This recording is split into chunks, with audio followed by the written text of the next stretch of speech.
এই পৃথিবীতে এমন কিছু স্থান আছে যাদের ঘিরে রহস্য কখনোই শেষ হয় না। ঠিক তেমনই একটি স্থান হলো কৈলাস পর্বত। তিব্বতের পশ্চিম অংশে অবস্থিত এই পর্বতের উচ্চতা প্রায় ২১,৭৭৮ ফুট। দেখতে খুব সাধারণ একটি তুষারাবৃত পাহাড় হলেও একে ঘিরে রয়েছে এমন সব ঘটনা যেগুলোর উত্তর বিজ্ঞানীরাও খুঁজে পায়নি।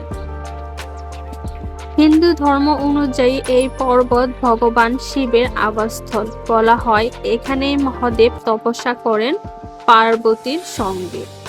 বৌদ্ধ ধর্মে এটি পরিচিত কাং রিংপুচে নামে। আবার জৈন ধর্মে এটি সেই স্থান যেখানে প্রথম তীর্থ ভীষণদেব মুক্তি লাভ করেন। কিন্তু আশ্চর্যের বিষয় হলো আজ পর্যন্ত কেউ কখনো এই পর্বতের চূড়ায় উঠতে পারেনি।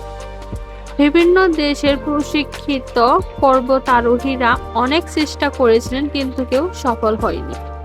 কেউ বলেছেন পর্বতের কাছে গেলেই শরীরে এক অদ্ভুত শক্তি কাজ করে, মাথা ঘুরে যায়, নিঃশ্বাস নিতে কষ্ট হয়।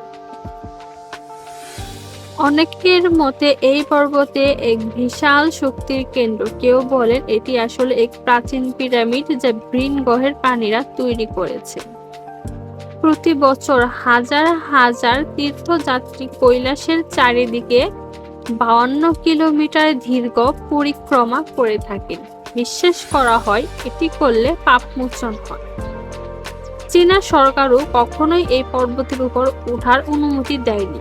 কেউ কেউ বলেন এই নিষেধাজ্ঞার পেছনে আছে এমন কিছু গোপন সত্য যা জনসাধারণ জানলে বিশাল প্রভাব ফেলতে পারে।